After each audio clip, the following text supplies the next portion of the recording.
Which brings me to the India question. Shankar Iyer, will countries like India lose or benefit? You're listening to these voices from across the world, and as was just pointed out by Peter, even within Europe, different countries will have to grapple with the Trump tariffs very differently. Will India lose or benefit? There are those who are seeing this could be the opportunity we need to rationalize our tariff system. There are others who are saying that there could be a blowback unless we get our domestic act together. Well, the question is, does India have a trump card? Pardon me for that pun, but does it have a trump card? Is the US dependent on India just like it is dependent on Canada for hydropower, electricity, or dependent on Canada for energy, or dependent on China for sub-tag category goods which flood its shops, or dependent on China for electronics, or dependent on Korea for electronics. So India has to find that trump card to leverage that. I mean, the ideal way to do that, this would be to have some kind of public-private consultation, discussions, whatever. And I don't know, I haven't heard whether such a discussion has happened. I looked at the list of non-tariff barriers that the USTR has provided to India. And it has, I mean, it reeks of this idea that the US would like, or at least the US corporations who have complained, would like to legislate laws and regulations in India. It's that stark. But leave it at but they've that. given example. No, for example, Shankar, the pharmaceutical industry's got exemptions.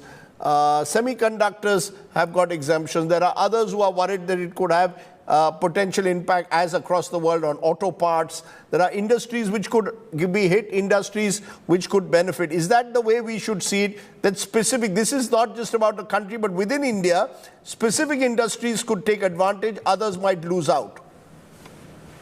Well, that's true. I mean, in the sense that, you have the expansion of the global capacity center, so you would have some business interests here. You can use that leverage. You have the IT companies managing all the US businesses, so you have some leverage there.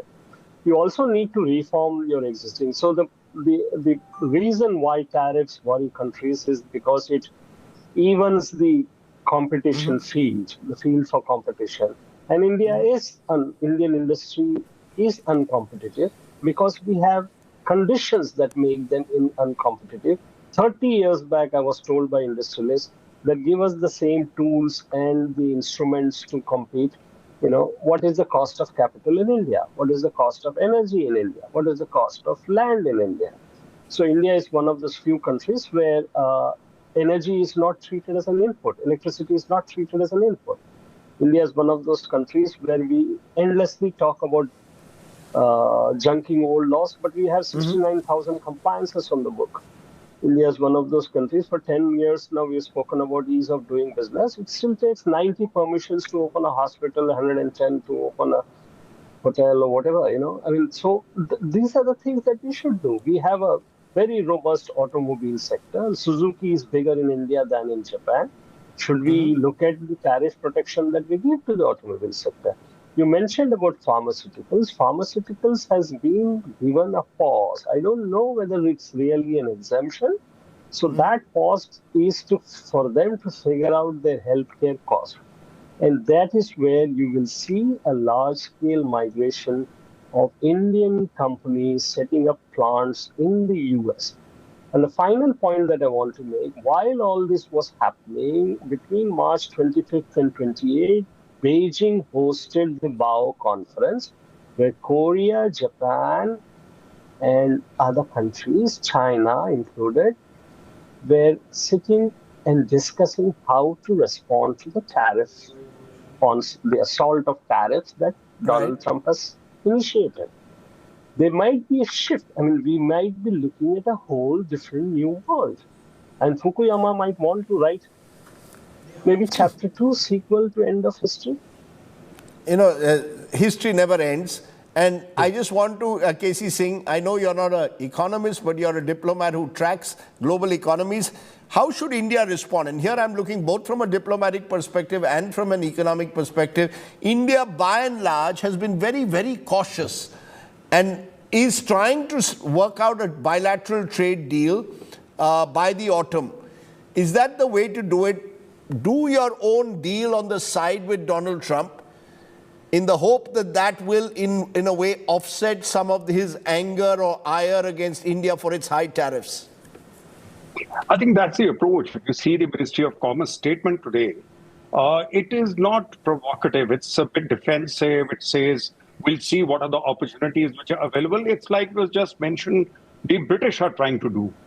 They're also trying to avoid confrontation and to see if they can have an engagement.